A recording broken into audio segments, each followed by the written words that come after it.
Halo teman-teman kos-kosan, gimana kabar kalian? Baik-baik saja kan? Pertanyaan yang bagus sekali dari teman kos, yaitu kenapa Hokage ke-8 adalah Shikamaru bukan Sasuke? Padahal kalau secara power, jelas Sasuke lebih kuat dari Shikamaru. Bahkan bisa dibilang, dalam hal kekuatan Sasuke adalah rival bagi Naruto. Terus kenapa Hokage ke-8 adalah Shikamaru bukan Sasuke yang lebih kuat? Berikut jawaban dari Abdi Kos, check it bro.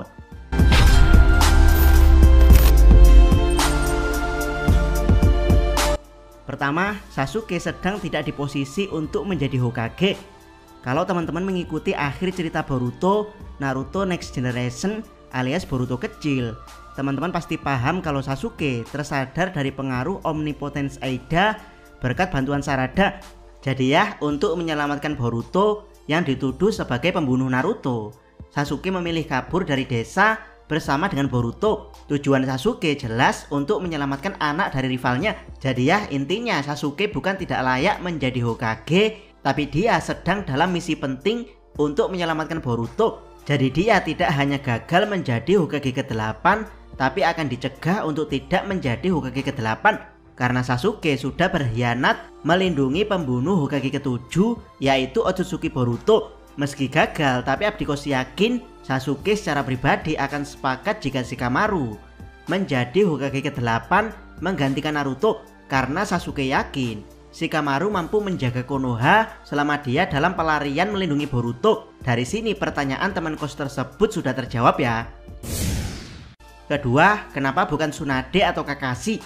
Harusnya kalau teman-teman mengikuti cerita akhir Boruto, teman-teman pasti tidak akan mempertanyakan kenapa Sasuke bukan Hokage ke-8, tapi kenapa Tsunade atau Kakashi tidak kembali menjabat sebagai Hokage? Kenapa harus Shikamaru yang menjadi Hokage ke-8? Untuk Tsunade sendiri, Abdi Kos rasa dia sudah terlalu tua untuk menjadi Hokage. Seperti kata Madara, jutsu awet muda Tsunade hanyalah kedok, karena sebenarnya Tsunade itu sudah tua renta saat cakra dia semakin melemah karena usia. Maka kemungkinan jutsu awet muda tidak akan kembali bekerja. Jadi kemungkinan Tsunade tidak dalam kondisi menjadi Hokage. Bagaimana dengan Kakashi? Yap, harusnya Kakashi masih cukup muda untuk menjadi Hokage. Kasus ini mirip seperti bagaimana Hiruzen kembali menjadi Hokage setelah kematian Minato. Jadi Kakashi bisa saja kembali menjadi Hokage setelah Naruto dinyatakan meninggal oleh Otsutsuki Boruto. Apalagi Kakashi merupakan guru langsung dari Uzumaki Naruto. Pengaruh Omnipotence juga tidak menghapus kenyataan ini. Jawaban dari Abdi Kos simple, kemungkinan Kakashi memang sudah tidak minat menjadi Hokage. Kakashi bukanlah dari golongan tua yang ingin tetap menjabat atas nama Konoha, tapi Kakashi adalah golongan pemikir muda yang fokus mewariskan Konoha ke generasi berikutnya, sama seperti Asuma dan Jiraiya. Jadi ya, Kakashi kemungkinan merekomendasikan Shikamaru sebagai mantan penasehat dia saat menjadi Hokage ke-6 untuk menjadi Hokage ke-8. Jadi intinya Shikamaru menjadi Hokage ke-8 salah satunya adalah karena rekomendasi dari Kakashi. Ketiga, rekomendasi tetua Konoha serta Daimyo Negara Api. Saran Abdi Kos, teman-teman tonton video Abdi Kos sebelumnya tentang alasan sebenarnya Shikamaru diangkat menjadi Chunin meski gagal ujian.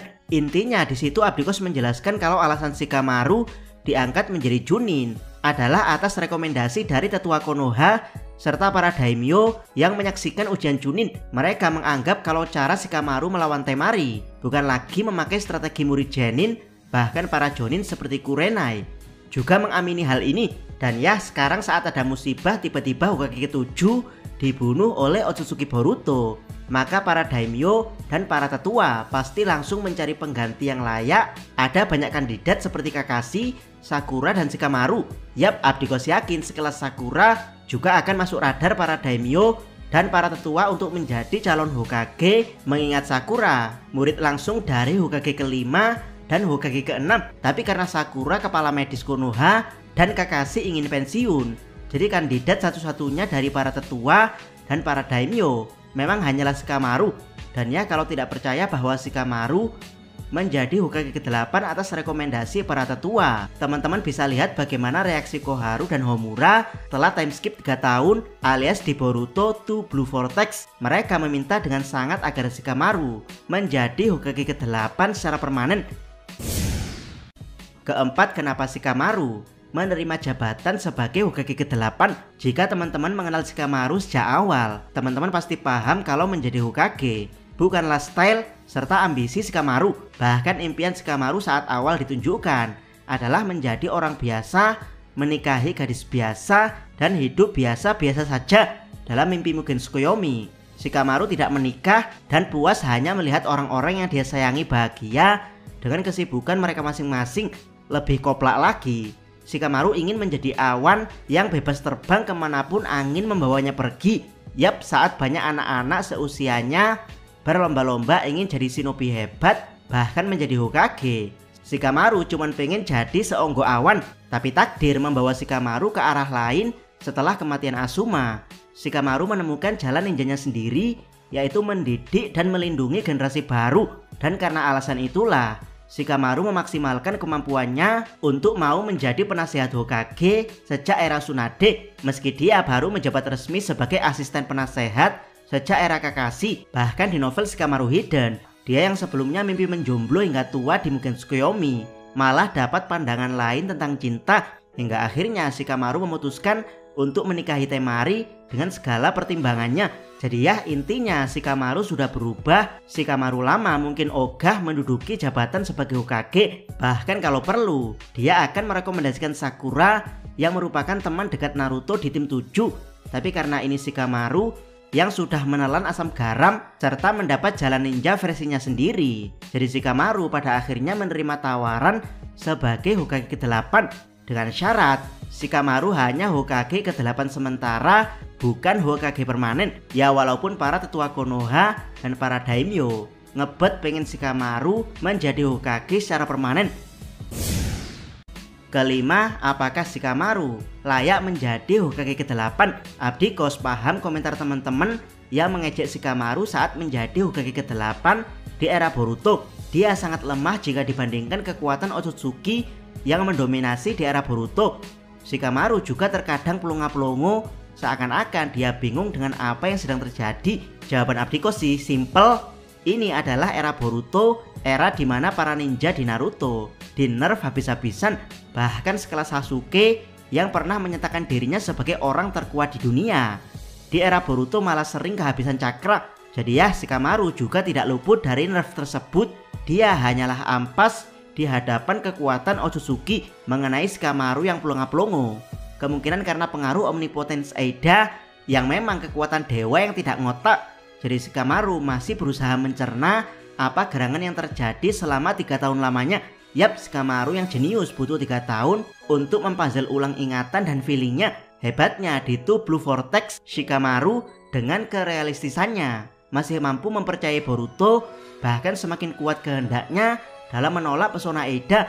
Padahal Shikamaru tidak punya embel-embel keturunan Indra, Sel Hashirama atau Gen Otsutsuki, tapi dia tetap bisa melakukan hal ini hanya bermodalkan pemikiran kritis. Keenam, seberapa hebat Hokage Shikamaru jika bukan di era Boruto? Yap, teman-teman mungkin penasaran seberapa hebat Shikamaru jika dia jadi Hokage tapi bukan di era Boruto. Setelah menjadi Chunin, Shikamaru diminta untuk menjadi ketua panitia ujian Chunin antar desa sama seperti sebelumnya. Dan ya, saat Shikamaru jadi ketua panitia, ujian Chunin tersebut sukses besar. Bahkan saking suksesnya, para daimyo menginginkan Shikamaru bergabung dalam kelompok 12 ninja pelindung negara api. Jadi yang daimyo ingin Shikamaru melindungi negara, bukan lagi desa. Tapi Shikamaru menolak karena dia lebih suka berada di Konoha. Dalam Shikamaru Hidden, misi dia adalah antar negara alias bukan misi Konoha. Pertanyaannya, kenapa Shikamaru dipilih menjadi pemimpin misi antar negara? Jawabannya adalah kemampuan hebat dia untuk mengkomunikasikan antar desa shinobi setelah Perang Dunia Shinobi keempat berakhir. Buat yang tidak paham, setelah Perang Dunia Shinobi keempat berakhir, terbentuk suatu organisasi khusus yang bernama Shinobi Union. Shinobi Union ini lebih besar dari 5 kage karena mencakup negara-negara kecil termasuk negeri para samurai. Kalau dalam dunia nyata, organisasi ini dinamakan PBB, di mana organisasi ini bukan diketuai presiden tapi sekretaris jenderal. Dan ya, sekretaris jenderal atau dalam bahasa Naruto disebut ketua berencana dari Shinobi Union adalah Shikamaru Nara. Jadi Shikamaru bukan hanya mengatur Konoha, tapi mengatur organisasi persatuan para ninja. Hasilnya, sebelum ada penyerangan Momoshiki dan Kinshiki, dunia shinobi aman dan tentram sehingga masing-masing desa bisa fokus bukan hanya membangun tapi memajukan desa shinobi mereka. Lihat saja bagaimana perubahan besar pada Kirigakure dari desa gelap di balik kabut jadi desa wisata air yang penuh dengan gemerlap kemewahan. Ketujuh, apakah Shikamaru layak dibuatkan patung Hokage ke-8? Buat yang tidak paham, tulisan di belakang jubah Shikamaru berbunyi Hachidaime Hokage alias Hokage ke-8. Jadi baik secara de facto atau secara de jure, Shikamaru adalah Hokage ke-8. Jadi dia sangat layak dibuatkan patungnya di samping patung Naruto. Apalagi dia sudah mengabdi selama 3 tahun, melebihi masa pengabdian Minato sebagai Hokage yang hanya 1 tahun 4 bulan. Satu-satunya alasan patung tersebut belum diukir ya karena Shikamaru sendiri yang menolak jabatan ini secara permanen. Ke-8, Shikamaru adalah side karakter dengan pengaruh konsisten. Karena Shikamaru Hokage ke-8, Abdikos ingin menutup pembahasan dengan topik ke-8, yaitu salah satu alasan Shikamaru banyak diremehkan oleh para fans saat menjadi Hokage ke-8 adalah karena dia merupakan side karakter, di mana Shikamaru bukan bagian dari tim 7 yang memang menjadi fokus cerita. Bahkan Shikamaru tidak ikut ambil bagian dalam mengalahkan Kaguya yang memang saat itu tim 7 di buff secara tidak ngotak demi bisa setara Kaguya. Tapi ya, meski hanya side karakter, kalau teman-teman mau memperhatikan lebih detail, Shikamaru termasuk salah satu side karakter paling konsisten di dunia Naruto, bahkan sampai ke era Boruto.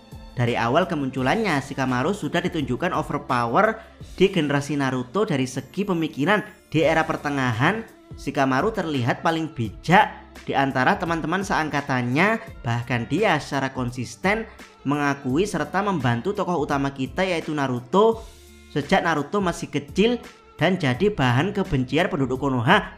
Kalau ada waktu, Abdikos ingin bahas hal ini. Shikamaru juga diberikan peran signifikan dalam arc dia sendiri, yaitu arc balas dendam terhadap Bidan dan Kaguzu. Shikamaru juga konsisten tampil di berbagai Naruto movie sebagai side karakter, termasuk petualangan Naruto di benua Temujin yang bukan merupakan benua shinobi alias benua yang tidak mengenal sistem cakra. Terakhir, saat banyak side karakter di zaman Naruto di nerf habis-habisan di era Boruto, Shikamaru jadi salah satu side karakter yang masih diberi peran cukup penting.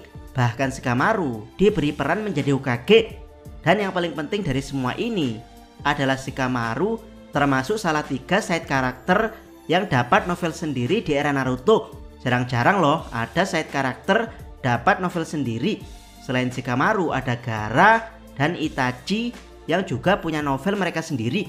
Bahkan Shikamaru bukan hanya punya novel di era Naruto, dia juga punya novel sendiri di era Boruto yang berjudul Shikamaru Shinden Awan Menari di Kelopak Bunga yang Gugur dan Terpuruk.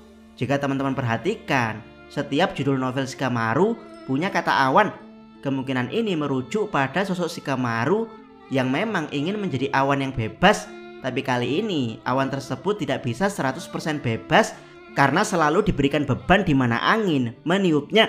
Saya Abdikos, salam Mi.